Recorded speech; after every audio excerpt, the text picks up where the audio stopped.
Hoje nós vamos falar sobre neurociência nos negócios. Eu sou Débora Gianotto e esse é um podcast Gestão Sem Crise. Hoje nós vamos receber uma pessoa extremamente especialista nesse assunto. E foi bem difícil conseguir trazer essa mulher aqui, porque a agenda dela, gente, é uma loucura. Eu vou ler para vocês sucintamente o currículo dela, porque senão eu ficaria 2 horas aqui só lendo o currículo dela, tá? Ela é autora de um best-seller, 8 Pilares de Liderança de Cristo, doutora em Administração pela Unimep em Piracicaba, mestre em Educação pela Unisal, MBA Internacional sobre Gestão Empresarial. Ela tem 8 pós-graduações, dentre elas Neurociência e Neuroeducação, bacharel em Análise de Sistema, coach pela Slack e analista de perfil comportamental. E essa sumidade é a doutora Érica Bellon. Doutora, muito obrigada por ter aceito o convite de estar aqui comigo. Eu sei que a sua agenda é um desespero, por isso vamos aproveitar o máximo possível da presença da doutora aqui. Débora, agradeço demais o convite, ainda mais para falar de um assunto que eu amo falar, que é tratar sobre a neurociência, de que forma ela pode agregar ao mundo dos negócios. Estou à disposição aqui para poder compartilhar com você e contribuir com o teu podcast. Obrigada. Gente, pausa esse vídeo, porque eu sei que você está assistindo gravado, vai pegar caderno e caneta, porque hoje é uma aula de nem mestrado, é pós-doc, de tanto conhecimento que nós vamos proporcionar para você, empresário e empreendedor. E se você também está em transição de carreira, tem muita informação relevante. Mas vamos lá, quem é doutora Érica Bellon e o que é essa neurociência na vida da doutora? Bom, eu sou uma pessoa que trabalhou a vida inteira dentro do ambiente corporativo. Eu tenho mais de 35 anos de experiência no corporativo. Só que eu nunca parei de estudar. E o fato de eu sempre estar me atualizando, recebi muitos convites para dar aula. Fiquei 25 anos dando aula na universidade. Fui pesquisadora, ainda estou dentro dos processos de pesquisa, porque a gente não para nunca. E fui fazer doutorado na área de administração de negócios, onde tudo, na verdade, começou. Estudei muito neurociência nessa época, porque eu queria entender o que se passava na mente de um profissional de alto desempenho. E a tese foi dada como inédita e recebi o convite para fazer 6 pós-doutorado depois desta defesa de tese. Então, a Érica é uma pessoa que trabalha muito e que tem como proposta dizer para o empresário que ele pode sim fazer uma gestão de pessoas totalmente conectada com a gestão do negócio, mas olhando para essa área como um centro de lucro e não como um centro de custo. Isso é uma situação bem importante, porque como eu também sou da área de gestão de pessoas, a gente é sempre vista como é despesa, nunca dá lucro, sim. E a gente nunca é ouvida em reuniões estratégicas. Qual é o impacto disso no negócio, doutora, quando a gestão de pessoas não é vista como uma estratégia a ser planejada? A tendência de uma empresa que não ouve a gestão estratégica de pessoas, a tendência ela é ir de ruína a ruína. Por quê?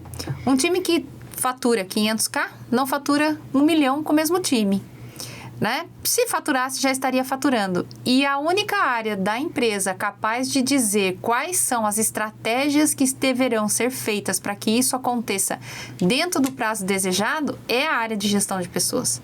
Se você não tem ali dentro da área a capacidade de identificar quais são os colaboradores que precisam ser desenvolvidos, quais são os que precisam ser substituídos, porque eu percebo também que o empresário brasileiro não entende que demissão é uma ferramenta de gestão.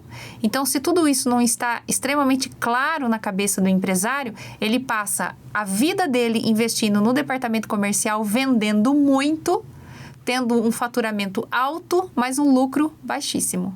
E isso tudo está conectado com a má gestão. E má gestão não só da liderança, mas a má gestão começa no processo de recrutamento e seleção.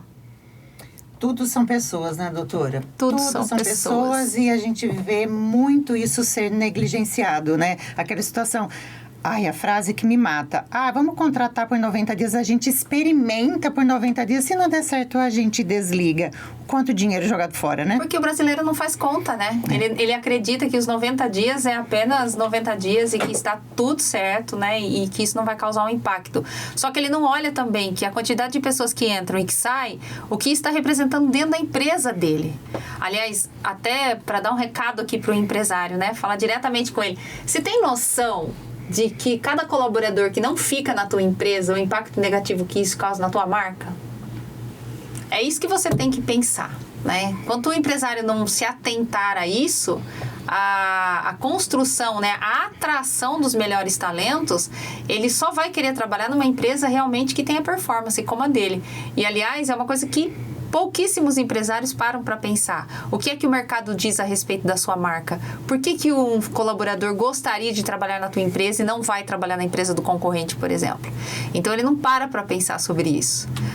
E por isso que ele não consegue atrair os melhores. E quando a gente ouve falar, pessoal, quando vocês ouvem falar employer branding, é isso, tá? É a marca, a sua marca, é a visão da sua empresa no mundo. O que ela te traz? Bons profissionais ou profissionais medianos? É isso que você tem que prestar bastante atenção. E uma outra coisa também, doutora, complementando, além da marca, é a transferência da inteligência do seu negócio que você está colocando na concorrência. Porque esse entra e sai, você perde processos. Exatamente. E também a inteligência do seu negócio vai para a concorrência e ele ganha um profissional treinado, né? Exatamente. E é cultural, né, Débora? Por exemplo, é igual a cultura do desconto. Se você for no McDonald's e pedir qualquer lanche, qualquer combo, não tem desconto no McDonald's, não é? Dentro da empresa, muitas vezes, você vai vender qualquer produto, o cliente fica pedindo desconto. Por que isso acontece? Porque é a cultura. A mesma coisa acontece com a rotatividade. É cultural as pessoas entrarem e sair. É cultural o empresário não prestar atenção nessa área. Então, o quanto, de fato, você está colocando uma cultura de alta performance? Porque os profissionais de alto desempenho só querem trabalhar em empresas de alto desempenho. Eles não irão ficar. Da mesma maneira que a gente tem estratégia para o cliente externo, qual é a estratégia para o cliente interno? Né? Exatamente. Quais são as estratégias? Porque o RH ele tem que ser um vendedor. Eu falo que a área de recursos humanos ela é muito mais exata do que humanas. Por quê? Porque é na área de recursos humanos que você tem todos os indicadores de como está indo a sua empresa. Então, a gente coloca até em xeque o perfil do profissional para trabalhar na área de recursos humanos, inclusive a qualificação. Aquela área é uma área totalmente voltada para quem tem capacidade analítica de enxergar, de ler dados, para quem tem capacidade de liderança para gerenciar um time. Então, até o olhar para o RH, eu percebo dentro de algumas empresas que ele é totalmente equivocado. Eles não veem o RH como deveria vir, né? Como deveria, na verdade, trabalhar com aquela área.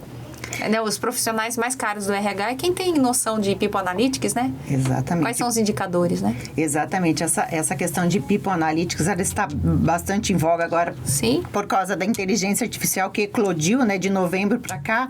E as empresas que vão sobreviver são as empresas hoje chamadas Data Driving, né? Ou seja, o que eu estou extraindo de informação, de números, e não é só ter. Às vezes você tem um dashboard maravilhoso, mas a interpretação dos números, né? É a chave do negócio, né, doutora? Exatamente isso, porque eu tenho que, a partir da interpretação do número que eu faço gestão.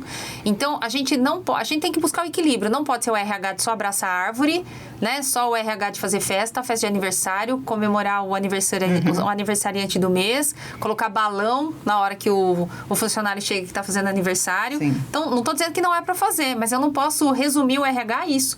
E o que eu mais vejo dentro das empresas hoje é contratando profissionais com esse tipo de perfil porque acredita que isso vai engajar o funcionário. Isso não vai engajar. Primeiro que o engajamento ele vem da credibilidade que a liderança tem. Se o líder não tem credibilidade, não tem time engajado. Primeiro de tudo. Segundo, quais são as métricas que ele utiliza para analisar se esse colaborador está engajado ou não? Então, tem que buscar o equilíbrio. Por isso que eu tenho que saber qual é o perfil desse profissional para trabalhar dentro da área de recursos humanos. Ele tem que ter uma capacidade de interpretação de dados. Se ele não tiver, ele está fora. Pegando o gancho disso daí, doutora, minimamente, qual é uma ferramenta que a gente pode usar para ter uma contratação assertiva e estruturada? Olha, eu agora vou falar de mim, né? Com certeza. Por favor, né? Preciso ser vendedora, certeza. né? Lógico. Eu escrevi um livro, Os 8 Pilares da Liderança de Cristo. Ele está como best-seller pela editora Gente. Ele está entre os 10 mais vendidos na categoria de negócios. Inclusive, essa semana aqui, provavelmente ele já sai novamente na categoria dos mais vendidos. E eu desenvolvi uma metodologia. Gente, olha o livro dela. Esse aqui. Maravilhoso. Já li. E assim, comprem esse livro que vai ajudar muito, minimamente, você vai aprender informações importantes para que você tenha uma contratação correta. Porque se vocês não sabem, uma empresa simples nacional, ela tem um custo de 56% do salário da contratação de custo, de despesa. E quem é lucro real ou presumido, isso vai para 81%. E você está vendo o quanto que testar 90 dias, você está jogando dinheiro literalmente no lixo? Exatamente isso. Então, existe um método, né? Eu tenho uma empresa... Eu sou da cidade de Itu, temos uma escola de negócios e implantamos a metodologia de gestão estratégica de pessoas e empresas no Brasil e também no exterior. E esse livro é um pedacinho do método, só que ele está condensado no método completo de recrutamento e seleção. Então, todo o processo, ele começa com a descrição de cargos. Como é que você pode contratar alguém se você não tem a descrição do que esse colaborador vai fazer? E essa descrição é anotada num documento, o colaborador que chega, ele precisa assinar isso. Então, você precisa identificar a descrição de cargos, você precisa minimamente aplicar uma ferramenta que desenhe o perfil comportamental dele, mas também as habilidades, competências, que é a performance dele. Então, eu preciso juntar o que está na descrição de cargos com o resultado dessa avaliação de performance. Se eu não tiver minimamente isso, eu já entrei no jogo do processo de recrutamento e seleção perdendo. Interessante. Só que são 8 pilares, né? Sim. Doutora, em relação a essa ferramenta de análise de performance, fala um pouquinho mais pra gente o que é essa ferramenta, o que ela traz, o quanto ela ajuda. Olha só, eu vou falar agora enquanto cientista comportamental. A ferramenta de avaliação de performance é uma ferramenta onde você consegue identificar o perfil do colaborador. Então, existem 4 tipos de perfis. Ou a pessoa tem um perfil de liderança, ou ela tem um perfil de comunicação, ou ela tem um perfil de uma pessoa mais calma, mais tranquila, mais rotineira, ou ela tem um perfil mais analítico. Mas o que é importante explicar aqui? Que esses perfis não é como se eu tivesse participando de um quiz ou lendo, sabe? Tipo, falo de uma forma bem rasa aqui, mas só para fazer um comparativo. Não é eu ir lá e ler como se fosse, estou lendo o meu horóscopo, vou dizer que eu sou aquilo e está decretado aquilo. Não. Uma ferramenta de avaliação de perfil, eu estou levando ela para um grau acima agora, ele é neurológico, porque ele é o seu mindset, é a tua mentalidade. Então, entender como aquele profissional pensa é a partir da minha avaliação de performance que eu consigo enxergar. Por exemplo, uma pessoa que tem um perfil de liderança, essa pessoa sai da casa dela para dar resultado. Então, a cabeça dela, a maneira como ela vive é em cima de resultado. Já uma pessoa comunicadora sai de casa para fazer amizade. Então, olha a diferença. Quando você contrata um profissional com perfil de liderança, ele já sai da casa dele sabendo que ele vai dar resultado dentro da tua empresa. Um comunicador sai da casa, a coisa mais importante para ele é fazer amizade dentro da sua empresa. Só aí a performance já é diferente. Então, se a área de recursos humanos não consegue dominar isso, se ela não tem ali dentro alguém, um profissional, que na hora que vai fazer esse processo de recrutamento e seleção não dominar ferramentas como essa, ele vive no acerto e erro, contratando, né? Porque eu sempre falo, não contrate quem você não pode mandar embora. Exatamente. Quem são essas pessoas? É o seu parente, é o seu amigo, a indicação. Eu vou colocar fulano no departamento financeiro porque ele é uma pessoa de confiança. Ser de confiança é uma obrigação. Ele não pode ser um critério de tomada de decisão. Todos os seus colaboradores têm que ser colaboradores de confiança. Senão, não faz sentido ele trabalhar para você. Então, os critérios que estão sendo definidos hoje para uma pessoa ocupar um cargo, eles estão totalmente equivocados. Por isso, tanto problema. E assim, se me permite aqui estender um pouquinho mais a explicação, os erros hoje estão acontecendo muito dentro das empresas, porque a empresa não sabe o que é uma matriz de responsabilidade. Se você hoje tem a tua área de recursos humanos e você não conhece a matriz de responsabilidade da tua empresa, uma matriz de responsabilidade nada mais é que uma matriz, onde você vai identificar as características do seu departamento, as responsabilidades do seu departamento, definir quais são os perfis para se trabalhar dentro desse departamento. Então, quando eu não tenho métrica, quando eu não tenho números, quando eu não tenho dados, eu não tenho a mínima noção se aquele meu departamento é um departamento que cabe um colaborador júnior, um colaborador pleno, um colaborador sênior. Quando você fala, por exemplo, do valor de uma folha de pagamento, serviços hoje vai de 10% a 15%. Só que isso está muito conectado com o produto que você vende. Eu vou dar um exemplo nosso. Então, nós somos uma empresa onde eu tenho consultores. Esse consultor, para atender os meus clientes, ele não pode ser um consultor júnior. Então, eu não posso economizar na folha. Eu tenho que entender que esse profissional que vem trabalhar nesse determinado produto nosso, ele é pleno, ele é sênior. E hoje eu vejo o empresário com produtos complexos como o meu, mas querendo contratar júnior para fazer a entrega desse trabalho. Por isso que quebra e se queima muito no mercado. Exatamente.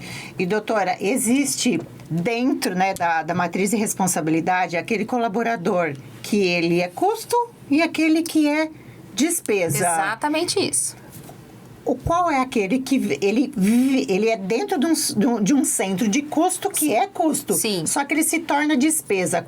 O que faz com que ele se torne despesa? Então, só para entender, nós entendemos dentro dessa matriz de responsabilidade, colaborador que é custo é todo aquele colaborador que está envolvido em atividades que vai voltar um retorno financeiro para a empresa. Vou dar um exemplo comum aqui.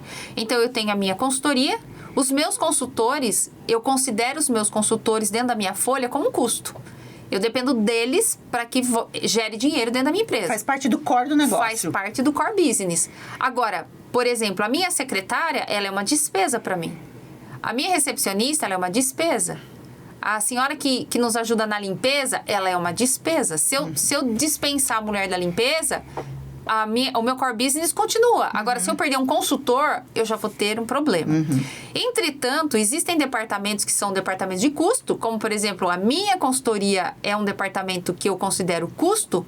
Eu posso ter ali dentro um colaborador que ele é despesa, que é aquele colaborador que não performa. Então, ele está dentro de um patamar de custo, mas ele, na verdade, ele não performa. Então, ele é uma despesa. Isso acontece por quê? Primeiro, ou contratei errado. Segundo, ele não foi treinado o suficiente. Então, se eu contratei errado, eu preciso demiti-lo, que é uma coisa importante para dizer que contratação errada não resolve em sala de treinamento. Exatamente. Contratação errada é demissão. Então, contratou errado, já saiba que você está perdendo. Perdendo dinheiro e a inteligência da empresa. Sim. Né? Como você mesmo falou. Então, eu preciso tomar uma atitude. Ou eu troco o meu RH, melhoro os meus processos de contratação, ou melhoro os meus treinamentos. Perfeito. Doutora, na consultoria da doutora, quais são, porque eu sei que tem muitos, quais são as maiores dores dos empresários? Porque, assim, tem um denominador comum, né? Tem aquelas, assim, algumas, não, gente, não é uma nem duas, são várias, que é um denominador comum, todos têm, todos chegam à doutora com as mesmas ladainhas, né? As mesmas dores. As mesmas dores. Olha, as principais, não consigo encontrar pessoas qualificadas no mercado. Primeira dor é essa. Segunda dor, não consigo engajar o time. Terceira dor, não consigo treinar os meus líderes. Quarta dor, ninguém me respeita. Eu passo a atividade e não me respeita. Eu não consigo sair da operação. Eu me tornei empresário para ter uma vida mais leve. A minha vida é um inferno. Deveria ter continuado na CLT. Então, são as mesmas dores. E tudo se resume a uma única coisa, Débora. Falta de gestão. Não sabe gerenciar o negócio. Empresário não está preparado para demitir o irmão, não está preparado para demitir o cunhado, não quer pagar o preço, por exemplo, de pagar um pouco mais para um funcionário mais qualificado para trabalhar dentro da empresa dele. Então, ele não faz a conta. Então, ele coloca 5 funcionários juniores, né, para fazer uma determinada atividade. Aí ele fica na operação, porque é todo mundo júnior. Ele não consegue entender que se ele manda 3 juniores embora e contrata um pleno, ele vai pagar mais para o pleno, mas ele não consegue entender que ele sai da operação e vai para o estratégico. Então, eu vejo que o empresário precisa ter uma mentalidade de dono. Se ele não tiver uma mentalidade de dono, ele vai ser um cara que saiu da CLT melhorado. Eu falo que fica empresidiário, né, doutora? Empresidiário. Empresidiário. Porque, exatamente. Assim, ele criou uma empresa para gerar uma renda maior, só que ele fica escravo do negócio. Eu falo assim que é aqueles puxadinhos, né? Ele vê de treinar a equipe dele a trazer soluções. Não, ele fica um resolvedor de problema dos líderes que não resolve um problema, só traz problemas. E né? o que é pior, ele paga para a pessoa resolver o problema dele, que é a liderança. Aliás, o papel da liderança é resolver problemas. Aliás, empresário, se o seu líder não resolve problemas, mande ele embora, porque você paga para ele resolver problemas e você ter mais lucro e liberdade no seu negócio. Enquanto você sair da sua cadeira para resolver problemas de funcionários que estão sendo pagos para fazer o que deve ser feito, você não terá vida. Simples assim. E como resolver esse problema dos empresários, doutora? Primeira coisa, quando nós vamos implantar qualquer tipo de consultoria ou qualquer produto que nós temos para vender, eu vou tratar da mentalidade do empresário. Sempre é top-down, Débora. Sempre é de cima para baixo. Sim. Então, inclusive, a gente tem um produto extremamente inédito no mercado. Não tem. Eu falei que nós íamos dar spoiler. Olha só, é um produto, não tem no mercado. Aliás, deixa eu registrado aqui. Se vocês conhecerem alguém que faz a implantação estratégica do jeito que a gente faz, copiou da gente, hein? Né, Débora? Exatamente. Gente, é inédito. Eu tenho 30 anos de experiência em gestão de pessoas. Eu nunca, gente, nunca eu ouvi um produto igual. Nunca implantei um produto parecido com isso. Traz muitas soluções para os empresários, seja ele pequeno, médio, grande, porque grande também tem problema. Só os gigantes, né, que começaram certo e se tornaram grande. Porque um dia eles foram pequenos, ninguém começa gigante. Mas vamos dar um pouquinho mais spoiler, doutora? Vamos lá, olha só. Para conhecer um pouquinho o nosso core business, então eu tenho uma empresa onde eu tenho uma consultoria, um programa de consultoria, são consultorias de high ticket que eu estou envolvida nessa consultoria, mas os meus horários são limitados e não tenho condição de atender a grande demanda que nós temos. Então, esse é um produto que eu tenho. Eu tenho o segundo produto, que é um produto de mentoria, onde eu treino o empresário e ele, de maneira autônoma, implanta o nosso método, porque tudo que está dentro da minha mentoria é um método que eu desenvolvi para gerenciar o negócio. Só que eu também tenho uma demanda de clientes que ele não quer ter essa dor de cabeça de aprender o método e implantar o método. Ele quer que a gente implante. Porém, entretanto, muitas vezes ele não tem neste momento a disposição financeira para fazer isso. Então, nós criamos um produto que é um BPO de RH estratégico. O que é um BPO de RH estratégico? Um BPO de RH comum é uma empresa que vai te oferecer um serviço de folha de pagamento, de benefícios. Na verdade, é um escritório de contabilidade melhorado. Sim. O nosso caso, o BPO estratégico, nós fazemos toda a demanda do teu RH. Nós tratamos com os teus líderes, nós contratamos para você, nós te ajudamos a todo o processo de contratação. Na verdade, o BPO de RH estratégico é você terceirizar o seu RH para mim. Uhum. Então, eu com a minha expertise, eu vou estar dentro da tua empresa gerenciando o teu negócio. Feedbacks, contratações, demissões, promoções, implantando toda a estrutura necessária para a sua empresa rodar. E também a gente tem como diferencial que a gente treina o profissional do RH para que esse profissional faça da sua empresa uma empresa que rode sozinha, sem a sua presença lá. E claro, né? Tudo em cima de indicadores. Eu falei, não é um spoiler isso daqui, vamos dizer assim, que é uma degustação bem robusta do que está por vir. E assim, é lógico que quando sair esse podcast, esse produto já foi lançado. Por isso, você que está ouvindo, procure a doutora, que ela vai, a equipe dela, o comercial dela, vai conseguir ajudar a sua empresa de maneira exponencial. E eu sou muito grata porque a doutora me convidou para fazer parte desse projeto. Então, tem uma pitadinha da Débora aí também, gente. Com certeza. E a gente está apostando muito nesse produto, porque a gente sabe que uma grande parcela do Brasil são pequenas e médias empresas que ainda tem um problema de gestão de recursos humanos, não tem condições financeiras de ter um profissional pleno, sênior dentro da empresa, e a gente sabe que o júnior não resolve o problema. RH, gente, não é a menina do DP, a mocinha lá que fica passando dado para o escritório de contabilidade. Então, não tem condições, por exemplo, de me pagar. Hoje, se eu for trabalhar numa empresa hoje, quanto seria o meu salário hoje? Não só por conta de capacidade técnica, enfim, mas por tudo que eu já estudei, toda a minha experiência. Know-how, né, doutora? Por conta do know-how, né? Quanto que seria o meu salário? Quanto seria o seu salário?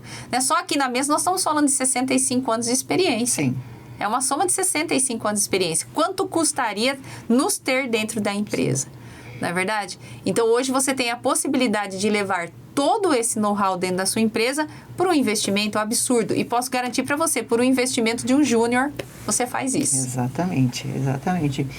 Mas, doutora, levando todo esse contexto, né, das dificuldades das empresas, as pequenas, as médias, as grandes já são um pouco mais estruturadas. Elas têm alguns problemas que vão além da contratação, porque assim, a contratação errada é uma consequência de processos não estruturados, que daí enseja em muitos outros problemas. Sim. Que assim, os empresários eles enxergam como causa e a gente sabe que são consequências. Sim.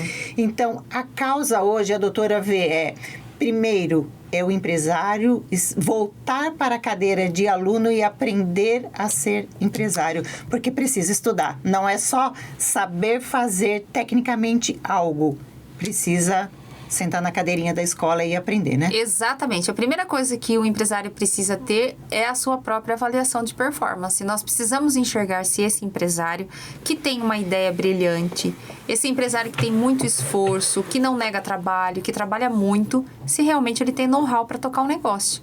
E o empresário precisa de desarmar e ouvir algumas coisas, porque a empresa, ela é reflexo do dono, Débora. Hoje, a performance do seu time está conectado com a liderança. Então, a primeira coisa que a gente precisa fazer é uma avaliação de desempenho desse empresário. Porque o empresário que tem nota 7, ele vai ter um time nota 6. A história de dizer contrate pessoas melhores que você não funciona. Sabe por quê? Porque uma pessoa que é melhor que você não vai querer ser gerenciada por você. As pessoas de alto desempenho, elas sempre irão querer estar num guarda-chuva onde o gestor está acima delas, porque elas precisam aprender para crescer. Quando somos gerenciados por pessoas medíocres, pessoas da média, pessoas medianas, a nossa alta performance cai. E daí desmotiva, né? E daí desmotiva, porque eu não posso hoje estar sendo gerenciada por uma pessoa que não consegue, por exemplo, me explicar um People Analytics, por exemplo, se eu quero implantar isso no departamento. Entendeu? Então, a gente tem que tomar cuidado com esses jargões. A menos que você está contratando um CEO para ficar na tua vaga empresária e você se afasta e fica no conselho da empresa. Sim.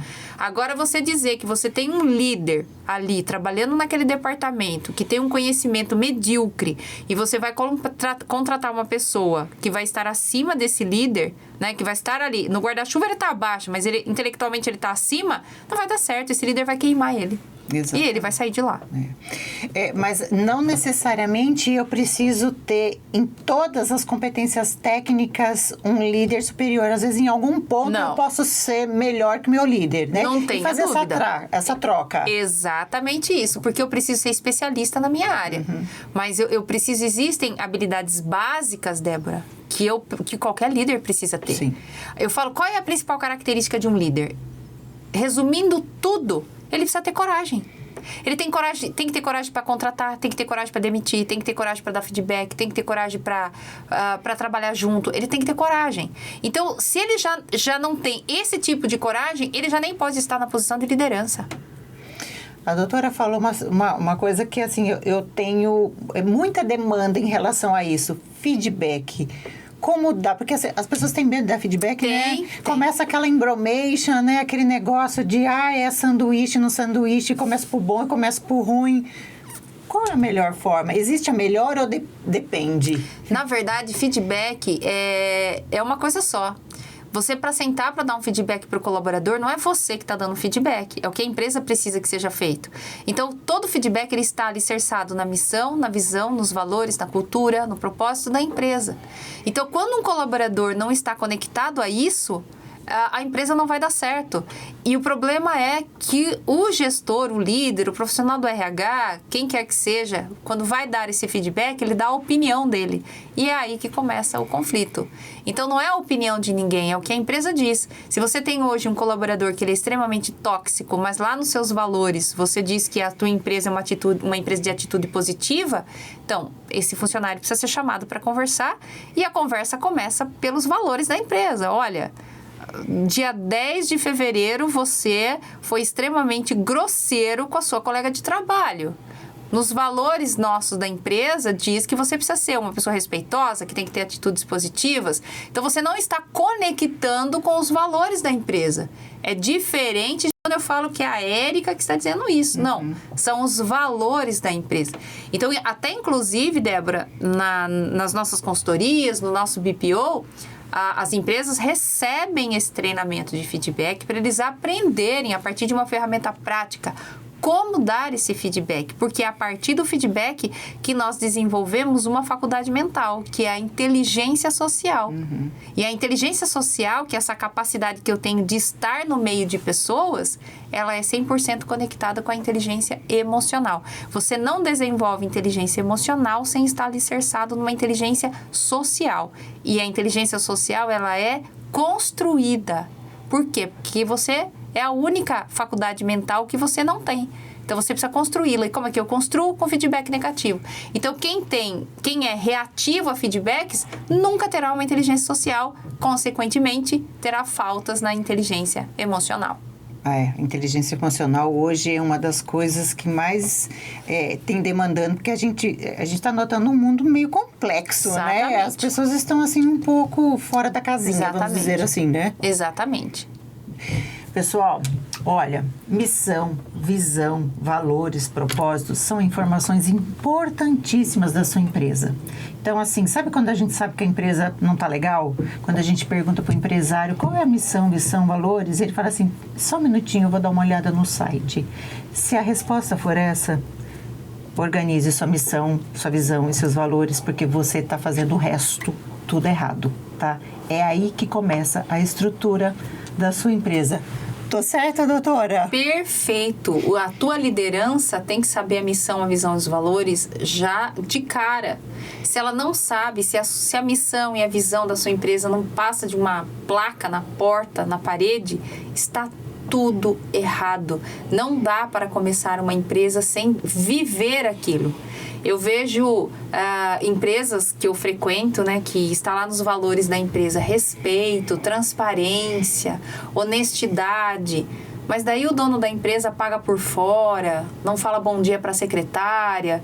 Então, a energia da empresa é a energia do dono. É assim que funciona. Eu falo que é dicotomia, né? Ou seja, faz o que eu falo, mas não o que eu faço, né? Faço o que eu mando, mas não faço o que eu faço. Exato. Não vai funcionar. E uma frase que eu adoro, e é importante as pessoas pensarem. Enquanto alguém na sua empresa tiver que perder para você ganhar, seu negócio não vai para frente. Exatamente. É sistêmico a coisa, né? É sistêmico. Assim, tem que a roda virtuosa tem que rodar. Exato. E para que isso aconteça, é o jogo do ganha-ganha, né? É o jogo do ganha-ganha. É o jogo do ganha-ganha. Enquanto alguém tiver que perder para você ganhar, não vai rolar. Dentre todos os processos das empresas, né, que a doutora já fez consultoria, qual foi a empresa que a doutora chegou e falou assim, nossa, como isso funciona muito bem, eu vou adotar esse processo. Já teve isso? A doutora já encontrou isso? Já encontrei. Inclusive, uma das empresas que eu atendi aqui de Indaiatuba é uma startup. É uma coisa muito interessante que o dono da empresa faz. Ele valoriza muito a questão da família estruturada. Então, quando um colaborador pede demissão, por exemplo, ele, antes de dar demissão, ele janta com esse colaborador, ele vai entender o que está acontecendo com esse colaborador. E um dos processos que me chamou muita atenção foi um colaborador que estava se separando e aí ele marcou um jantar com o colaborador e com a esposa. do colaborador e entregou uma folha de sulfite para cada um e disse para os dois: escreve aqui na folha todos os problemas que vocês estão tendo, que são os motivos para vocês se separarem. E quando o casal escreveu, aí ele foi repassando cada um dos problemas, e ali os problemas era problema com a família dele, era problema com a família dela, e no final da história, entre o casal não havia problemas. O problema estava no contexto, né? Então, isso foi algo assim que me chamou muita atenção, porque quantos bons funcionários acabam pedindo demissão por conta realmente do que está passando lá fora, e às vezes só falta o quê? Uma orientação. E esse casal não se separou, se acertaram, mas realmente se desconectaram de muita gente que estava causando mal para eles. Então, o papel da liderança, ele se estende ali dentro da empresa, né? Por isso que a gente fala, o líder, ele tem que ser aquele cara que tenha credibilidade e reputação. Se o líder não tiver credibilidade e reputação, dificilmente você vai ter um time engajado, né? Eu tenho que me inspirar naquela pessoa, eu preciso querer ter a vida que ele tem. Quando você conseguir isso com o seu time de liderança, você vai estar dentro daquela pesquisa, né? do Great Workplace, né? Os melhores locais, né? Para se trabalhar. Pegando essa história que a doutora falou, esse colaborador que estava prestes a se separar, ele deve ser de altíssima performance para chamar a atenção do dono da empresa para administrar esse estresse, Sim, né? mas ele nem era cargo de liderança. Chegou até o dono da empresa que ele iria sair, aí o dono já deu uma olhada no prontuário do colaborador, tá vendo a importância dos indicadores? Sim. Deixa eu conhecer um pouco esse colaborador que está deixando de performar, vamos entender. Então, o colaborador veio numa ascendente, performando muito, e de repente caiu essa performance. É onde a gente entende que alguma coisa está acontecendo.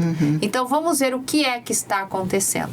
E aí, ele inclusive deu 15 dias para esse colaborador, ele ficou em casa por 15 dias, resolveu todos os problemas dele, se mudaram, porque eles moravam vizinho dos pais, dos sogros, enfim, que era onde causava toda a confusão dentro do casamento, e ainda foi até uma dica que ele deu para esse casal. Falou: olha, aluguem a casa de vocês, que provavelmente deveria ser casa própria, aluguem a casa de vocês, mudem-se para um apartamento e tentem, dê uma chance para vocês, né? E o casal não se separou, foi a melhor coisa que fez, o rapaz continua trabalhando lá e vida que segue. Deve ser extremamente difícil conseguir vaga nessa empresa, Com então, certeza. né? É uma empresa, assim, que você não tem rotatividade. É uma empresa onde, inclusive, ele, na parte da tarde, ele contratava pedagogas para dar aula de reforço para filhos de funcionários que iam mal na escola. Então, você vê isto que é a ação social dentro da empresa. Não é você ficar abraçando a árvore e colocando balão só. Tá vendo? Você quer cuidar do colaborador? Então, é isso que é cuidar da pessoa. Quem que quer sair de uma empresa onde na parte da tarde eu posso levar meu filho para fazer a lição de casa com uma pedagoga que está dentro da empresa? E é o que ele falava para mim. Ele falava assim: Érica, o valor que eu pago para essa professora é muito baixo perto do retorno que esses desenvolvedores me dão. Então, para você ter uma ideia, que ele já tinha clareza ali de quem era custo e quem era despesa. Sim. Então, se aqueles profissionais representavam um custo na empresa dele, quando você perde um desenvolvedor, por exemplo, para você encontrar outro é muito difícil. Então, o valor que ele investia em ações como essa era pequena perto de um colaborador como esse quando sai de uma empresa. Isso que é um endomarketing voltado para a estratégia. Exatamente, né? Esse é o endomarketing voltado para a estratégia. Mas olha a cabeça do dono. Sim. Muito, muito estratégico, né? Hoje eu recebi a seguinte pergunta na minha empresa: Érica, eu tô querendo colocar uniforme na minha empresa, e o que você acha do meu funcionário eu entrar com 10% e ele pagar 90%? E aí eu fiquei ouvindo aquilo, né? Eu falei assim, mas qual é a estratégia? Não, porque o meu funcionário vai trabalhar muito mal vestido, né? Eu falei, mas você já tentou fazer uma reunião com eles, mostrar que a imagem pessoal importa? Sim, mas não é justo eu pagar o uniforme, tá? Mas o uniforme vai ter o logo da sua empresa? Vai, claro que vai ter o logo da empresa. Então, aí você vê a cabeça do empresário é muito pequena, perto daquele retorno. Agora, você quer que eu vá com uniforme, que às vezes eu nem gosto daquele uniforme, eu tenho que pagar pelo uniforme. E assim, tem empresas que eu já trabalhei que a empresa oferece o kit do uniforme. Né? Você vai ganhar lá 2 calças e 3 camisas. Então, por exemplo, quando eu já trabalhei nessa condição. Eu quero 5 camisas, porque eu trabalho, não tenho tempo de lavar roupa durante a semana. Então, eu quero 5 camisas. Aí, as 2 outras camisas eu pagava. Mas era uma coisa que eu queria fazer. Né? Então, não era uma imposição do dono da empresa. Então, existem algumas propostas, assim, que são indecentes mesmo, que fazem. Que fere até a legislação, porque não pode, né? Não pode cobrar por uniforme, com exceção essa situação. Aí te dão 3, eu quero 5, aí eu compro, né? Mas por comodidade, eu nunca posso. É a mesma coisa eu querer cobrar IPI, né? Você vai pagar IPI. É a mesma coisa, né? E eu já tive empresa que passei em que era comum cobrar o IPI. Entendeu? É melhor pular esse assunto, né? Porque senão eu vou usar uma acidez que eu não posso. Tem que ser polida. Tem que ser. Mas são situações que nós encontramos dentro, né, desse mundo que a gente encontra profissionais que não foram tão bons profissionais assim na empresa dos outros e abriram uma empresa para fazer frente à empresa que ele trabalhava e daí ver que o mundo é um pouquinho... O buraquinho é mais embaixo, né, doutora? Muito mais embaixo, muito mais embaixo. Então, se a pessoa não tiver essa percepção, Débora, a pessoa vai ser... A empresa vai ser engolida pelo mercado. Exatamente. Já está sendo engolida, né? Só o fato de não conseguir atrair os melhores para se trabalhar lá, ela já está sendo engolida. É porque eu perco lucratividade, produtividade, o meu produto, o meu serviço acaba ficando mais caro de frente à concorrência. E a entrega ruim. A entrega ruim. Porque eu contrato gente ruim que faz uma entrega ruim. Então, se o dono não tiver essa cabeça, a tendência da empresa dele para o buraco é muito grande. Muito grande. E doutora, todos esses processos, o conhecimento da doutora em relação à neurociência, lógico que tudo isso que a doutora falou tem neurociência, tem muito estudo da doutora, tem tudo aquilo que a doutora, na tese da doutora, mas assim, o que mais a neurociência pode fazer para ajudar os empresários, ajudar no negócio? Quando você faz uma avaliação de performance, você automaticamente descobre o modelo mental desse profissional. Qual é o mindset dele? Se é um mindset de sucesso, se é um mindset de escassez, de fracasso, né? Que é um mindset fixo ou não. É exatamente nessa lacuna que a neurociência entra com todo o seu approach comportamental para ajudar o desenvolvimento do PDI, que é o Plano de Desenvolvimento Individual deste colaborador. Então, até para você montar um PDI, não é de qualquer jeito. Entendeu? A neurociência entra ali para falar, olha, com este profissional que tem este perfil comportamental, as coisas funcionam assim. Com este profissional deste perfil comportamental, as coisas funcionam de outra forma. Então, o conhecimento na neurociência ajuda demais. Por exemplo, até no próprio feedback. Quando você começa um feedback dizendo assim, olha, Débora, eu estou chamando você para conversar porque eu estou preocupada com a sua reputação, a chance de você parar para me ouvir é muito grande. Então, a neuro, ela me ensina muitos gatilhos que a gente pode utilizar ali dentro para fazer com que a gestão fique de forma estratégica e eu tenho esse time totalmente engajado no meu negócio. Por isso que a gente vê muito hoje quem trabalha, dá treinamento no comercial, usa a neurociência, neurovendas, Neurovendas, né? Exatamente isso. A neurovendas nada mais é que você estudar quais são os gatilhos mentais que você vai utilizar para cada perfil do teu cliente. Então, um cliente que tem um perfil de liderança, quando você lança um produto e ele vai conversar com você pelo WhatsApp, ele viu o produto, às vezes ele só compartilha ali no teu WhatsApp e ele faz a seguinte pergunta: valor. Você já sabe que você está falando com alguém, né, de um perfil de liderança ali. Ele é prático, objetivo. Uma pessoa comunicadora vai te passar um texto desse tamanho, com florzinha, com carinha, com emoji. Um monte. Por quê? Porque o líder, né, o profissional desse perfil dominante, ele não tem a mínima intenção de ser seu amigo. Ele quer resultado, ele quer saber se o que você vai me entregar vai dar resultado. O comunicador não, como ele tem geralmente um sentimento de rejeição muito grande, ele está atrás de fazer boas amizades. E aí ele vai querer ser seu amigo para sempre. Então, se o vendedor não tiver a expertise de identificar isso nos perfis, ele não consegue fazer a venda. Aliás, até para falar, aqui no meu livro, eu falo dos perfis, quais foram os perfis comportamentais que Jesus contratou, né? Quais foram os critérios que ele utilizou para contratar os apóstolos? E dos 4 perfis, Jesus não contratou um perfil. Teve um perfil que ele não contratou. Será que a doutora fala aqui qual foi o que não? Qual foi, hein? Ou você vai ter que comprar o livro para ler e descobrir? Até para você descobrir, eu diria, para saber se você seria contratado para trabalhar na missão de Jesus. Será que você tem perfil? Ó, pensa. Será? Reflexiva essa, hein? Pensa, será que você seria contratado por Jesus Cristo? E eu não tô falando de você ser salvo, tá? Porque as pessoas confundem, né? Você já tá salvo, Jesus te ama, tá tudo certo. Mas a gente só quer saber se você seria contratado para fazer parte do time dele. Será que você estaria preparado? Você aguentaria esse rojão todo aí de ser cerrado no meio, né? Enforcado de ponta cabeça, crucificado de ponta cabeça. Então, qual é o perfil que aguenta isso? Você precisa saber. Tem que ser bem resiliente, né? Bem resiliente. E aí as pessoas acham que qualquer pessoa pode fazer qualquer coisa. Isso não é verdade. Exatamente. A doutora falou do comunicador. O comunicador deve ser um dos piores para dar feedback, né? Porque ele não gosta de ter atrito com ninguém, né? Não, ele chora. Olha só, quando você vai aplicar o feedback para um profissional comunicador, ele chora. Entendeu?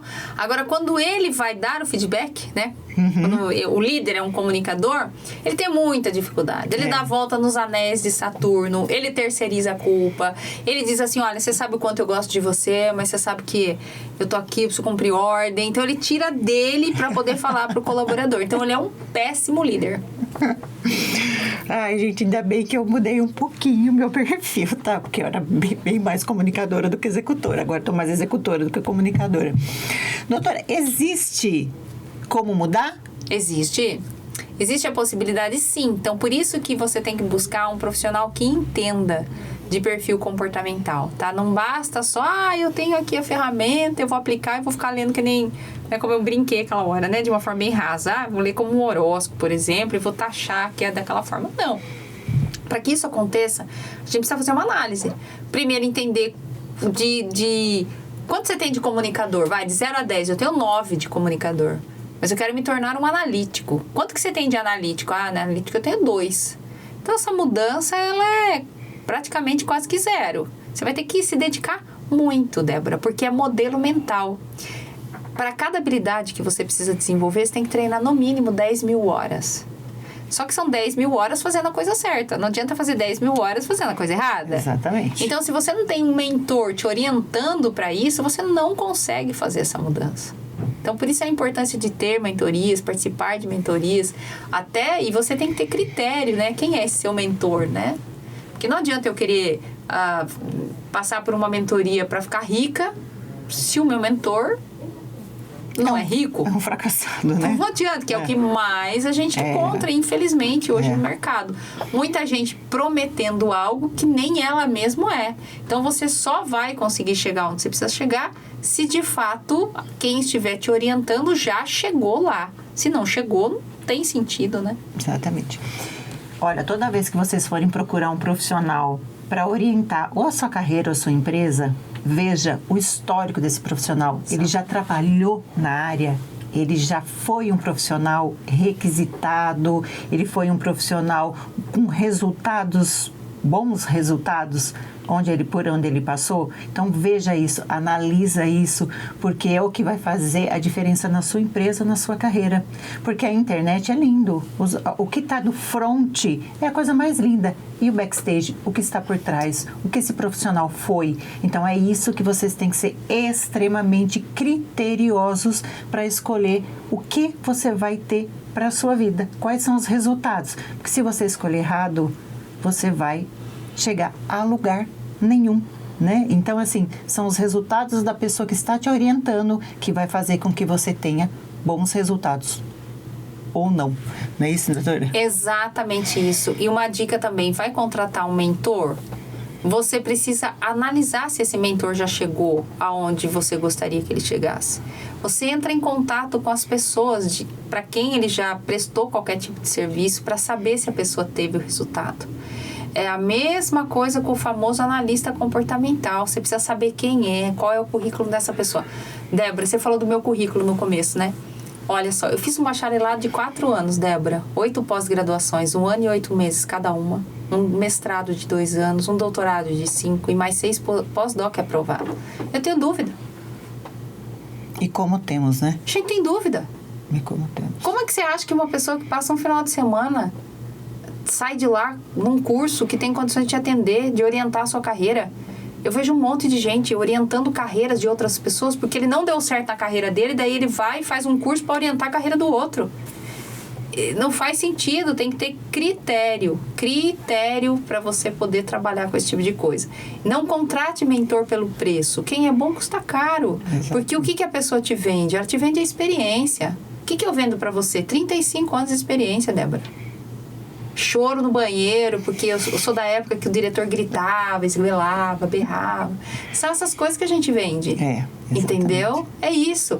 Então, as pessoas precisam ter um pouco mais de cuidado, cautela e critério na hora de contratar. Cuidado com as balas de prata, encurtar caminho. Eu vou te ajudar e você não vai passar por essa dificuldade. É mentira, né? É mentira. Tirar você do ponto A e te colocar no ponto B, você vai afundar. Porque para estar no ponto B, você precisa ter uma mentalidade de quem vive no ponto B. Se você não tiver uma mentalidade de quem vive no ponto B, vão expurgar você de lá. Vou pegar o gancho do ponto B aí e trazer para o profissional que quer ser promovido, doutora. Eu ouço muito. Eu vou dar uma oportunidade para esse funcionário porque ele é bonzinho, ele é de confiança, eu gosto dele, ele está fazendo o trabalho dele direitinho. O que é esta fala? Dói também no ouvido da doutora? Me dá arrepios isso aí. Sabe por quê? Primeiro que a pessoa, para ela ser promovida para o próximo cargo, ela já tem que estar performando igual o próximo cargo, ela tem que ter o vocabulário do próximo cargo, ela tem que se vestir como o próximo cargo, ela já tem que ter comportamento do próximo cargo. Se o empresário quiser jogar dinheiro fora, ele pega uma pessoa júnior que foi contratado para fazer 4 atividades e coloca essa pessoa para se tornar uma pleno, que ela tem que fazer 8. Entendeu? Porque ele tem que performar as 8 enquanto ele ainda é júnior. Para quando você botar ele como pleno, que você vai dobrar o salário dele, ele já tem que estar fazendo essa entrega para você. Então, não é uma questão de oportunidade, gente. É uma questão de resultado. E aí o dono da empresa comete essa gafe e depois ele liga para mim e fala: não tem gente boa para trabalhar. Eu dou oportunidade, essas pessoas são mal agradecidas. Mas você está dando oportunidade para uma pessoa que não tem capacidade para fazer aquela entrega.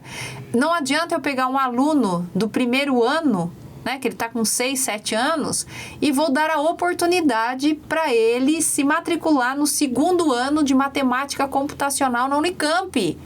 A criança não vai performar. Aí eu começo a xingar a criança, entendeu? Eu te dei a oportunidade, olha onde eu te coloquei, acelerei sua carreira. Mas ele precisa passar por todos aqueles estágios. Ele ainda não sabe nem multiplicar, nem dividir. Se quer que o cara faça raiz quadrada, ele não vai fazer. E a culpa é do colaborador, mas a responsabilidade é do dono. E eu vejo isso muito acontecendo, doutora. Essa questão aí, assim, vamos para a oportunidade, vamos dar, a pessoa é de confiança. E assim, eu aprendi aqui no podcast com o Marcos, e ele fala assim, confiança não exclui o controle. Exatamente isso. Confiança não exclui o controle. Confiança não exclui performance, o resultado. Você pode ser uma pessoa de confiança, mas você me dá resultado. Quando você está na frente de uma pessoa para contratar, está com o currículo da pessoa na mão, você tem que fazer essa pergunta. Este currículo faz com que suba 20% do meu faturamento? Exatamente. Gente, infelizmente, nós estamos chegando no final. Estamos, assim, nos últimos minutinhos. E eu e a doutora, a gente poderia ficar aqui dias conversando, porque a gente é da mesma área e, assim, tem muita coisa para a gente conversar e passar esse conhecimento para vocês. Mas eu prometo que eu trago ela novamente para a gente voltar com mais assuntos. Doutora, que recado que a doutora poderia, uma mensagem, algo que poderia agregar aos nossos seguidores? Olha só, eu diria para você, empresário, profissionais de alto desempenho, ele só trabalha com empresários de alto desempenho. porque eles querem ser gerenciados por líderes de alto desempenho para fazer coisas de alto desempenho. Então, se você busca hoje os melhores profissionais para trabalhar para você, a primeira coisa que você tem que olhar é se você é essa pessoa de alto desempenho, se você tem um time de liderança de alto desempenho. Se você ainda não tem, arrume a casa para depois você trazer esses candidatos para trabalhar para você. E doutora, passa as redes sociais da doutora, onde as pessoas encontram, rede social, site, tudo que a doutora possa ir para as pessoas acharem. Meu Instagram está como @doutora, DRA, né, a abreviação ainda, doutora.ericabelon, com L só. E N no final. N no final, exatamente isso. E aí é só me chamar no direct, passo todas as demais redes. O site é ericabelon.com.br. O LinkedIn também está como doutora Erica Belon. O YouTube também está como doutora Erica Belon. Gente, esse foi mais um podcast onde nós trouxemos muitas informações disruptivas. E as minha rede social no Instagram é débora.gianotto com 2 T's.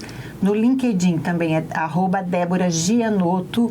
E no YouTube também o canal do podcast é Gestão Sem Crise. E eu também estou em todas as plataformas de streaming. Spotify, Deezer, Apple Music e Google Music. Ou seja, não é desculpa nenhuma para que você não consuma esse conteúdo. E curta, compartilhe, se inscreva no canal do YouTube, que quanto mais inscritos, mais ele entende que esse conteúdo é relevante. E ele é relevante, ele vai entregar para mais pessoas. E toda semana tem um episódio novo para que você, empresário, empreendedor ou gestor da sua carreira, possa ter conteúdo de extrema relevância para te ajudar no caminho de trilhar um sucesso. Até semana que vem.